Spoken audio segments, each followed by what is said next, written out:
The War of the Worlds tells a terrifying story of a Martian invasion of Earth seen through the eyes of an ordinary narrator trying desperately to survive as civilization collapses around him. As Mars slowly becomes a dying and uninhabitable world, the intelligent but cold and unsympathetic aliens, the Martians, decides to take over Earth and transform it into their new world. So they invade with gigantic tripods, and they were almost unbeatable until they were killed by Earth's microbes, bacteria and viruses. And so with the story and the invasion explained in short, it's time to take a closer look at the incredible alien technology that made the Martians so unstoppable. Here are the 6 machines of the Martians that were described in the novel, and just FYI, H.G.Wells wasn't so fancy with names, he just described the machine's name with what they do. So anyway, let's get to them. Okay, so the first, vehicle. The first of the Martian machines or vehicles seen or rather described in the novel were not the tripods, but rather the cylinders. These were essentially the Martian spacecraft, albeit only meant for a one-way trip. These were the enormous transport projectiles used by the Martians to travel from Mars to Earth during the invasion. Although people in the novel called them cylinders, they were probably shaped more like gigantic bullets with tapered front ends designed for high-speed travel through space and Earth's atmosphere.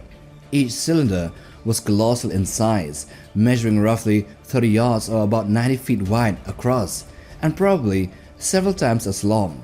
The Martians launched these massive projectiles from Mars using some kind of gigantic gun or magnetic accelerator, and after traveling through space for about 10 months, the cylinders slammed violently into Earth, creating huge craters surrounded by black smoke, fire and shattered ground. The cylinders even carried mounted heat rays that the Martians could use immediately after landing to clear away soldiers, crowds and obstacles around the crash site, creating a defensive perimeter. Their outer hulls were coated with a special ablative material that protected the interior by radiating away the incredible heat caused during atmospheric entry. The strange metal of the hull itself was described as an unfamiliar yellowish alloy, reinforced inside with heavy bars and structural supports to survive the impact. The cylinders were much more than simple transport pods, because each one of them acted like a complete invasion package, carrying everything needed to establish a Martian foothold on Earth. Inside were several Martians and also several strange bipedal creatures used as food supplies. There were also multiple disassembled machines that were going to be used for war and other stuff. Only 10 cylinders were ever launched during the invasion, and the novel never fully explains why there were no more than 10. This mystery has led to many strange and interesting theories, including the possibility that the Martian launch machine or system damaged itself, polluting Mars too heavily to continue firing, or that the first 10 cylinders were merely an advanced force sent to secure territory before larger reinforcements arrived later. Okay, so the next machines. Well, obviously the most well-known machines of the War of the Worlds were the tripods, otherwise known in the novel as the fighting machines. These gigantic Martian war engines were described as towering, monstrous machines that stood nearly 100 feet tall, rising far above houses, trees and church towers as they strode across the countryside of England. Their design was extremely alien and unnatural compared to anything built by humans back then. Each fighting machine balanced on 3 immense mechanical legs with visible joints and knees. Witnesses compare them to boilers on stilts, though they also resembled colossal metallic creatures because of how fluidly they moved. The fighting machines were not only enormous but astonishingly fast and deadly, with reports claiming that they could travel as fast as an express train, while others describe them as moving as swiftly as flying birds, and this means around 100 kilometers per hour or more than that. The main body was described as looking like a shining hood or a dish cover made from some smooth white metal similar to aluminium. Beneath this curved body, every moving part could apparently retract or fit underneath, which makes the machine look sleek and compact despite its massive size. Hanging below the body were long, glittering, rope-like tentacles or articulated metal arms that could grip objects, seize people or manipulate machinery with terrifying precision. There was green smoke that often puffed from the joints while the machine moved, which gave it an eerie, poisonous appearance or, a steampunk appearance. Some observers could even see faintly the Martian pilot inside the hood, or inside the body through the glass. And these Martians were hunched and cowled, and they were operating the machine's armored body from inside. Their primary weapon was the horrifying heat ray, which was mounted on a strange metallic arm ending in a complicated camera-like box with a funnel-shaped nozzle. This device flashed green before unleashing an invisible beam of intense heat, which was capable of instantly setting buildings on fire, vaporizing soldiers, and melting metal.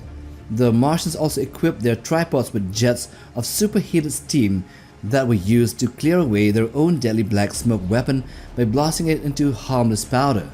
When damaged or dying, these machines became unstable and they stumbled wildly, sometimes collapsing uncontrollably because of their tremendous momentum. The tripods also communicated using disturbing cries and mechanical wails, including the famous alu alu calls and the haunting ulak ululations that echoed across the ruined countryside of England whenever one of these machines called for help. Now the third machine are the handling machines. So compared to the gigantic and terrifying fighting machines or the tripods, these handling machines were much smaller, stranger, and more specialized mechanical creatures, or robots or vehicles built mainly for labor rather than for direct combat. While the towering tripods strode across the countryside like colossal war beasts armed with deadly heat rays and black smokes, the handling machines behaved more like busy alien construction workers or engineers. They stood only slightly taller than a human and moved on 5 thin, jointed legs, which gave them the creepy appearance of a metallic crab or a spider skittering across the ground. Instead of the massive armored bodies and enormous weapons, these machines possess numerous flexible tentacles, claw-like appendages, and extendable robotic arms, which were designed for delicate and complicated tasks. In a novel, they are often shown digging pits, handling machinery, carrying heavy objects, building structures, and even assembling or repairing the much larger fighting machines. Now, number 4, the flying machines. These are one of the most mysterious and unsettling Martian creations because they are only briefly mentioned near the end of the novel, which left much of their appearance and abilities unknown. Unlike the gigantic fighting machines that towered over the cities on 3 immense legs or the smaller handling machines that crawled around like metallic insects, the flying machines represented the next stage of Martian technology, aerial warfare. So just to be clear, when the novel was written in 1897, there were no airplanes yet. The Wright brothers haven't invented, the first flying plane. Only the rare hot air balloons existed. And so for H.G.Wells to imagine aerial warfare back then, before there were any of it in the real world, was just prophetic. In a quoted passage, they would describe a strange light that was seen glowing across the sky near Hampstead, moving above the ruined landscape like a vast alien city that illuminated the sky at night. Witnesses described seeing Martian machines carrying large objects through the air and slowly experimenting with flight, which suggests that the invaders were actively constructing and testing these crafts during the invasion.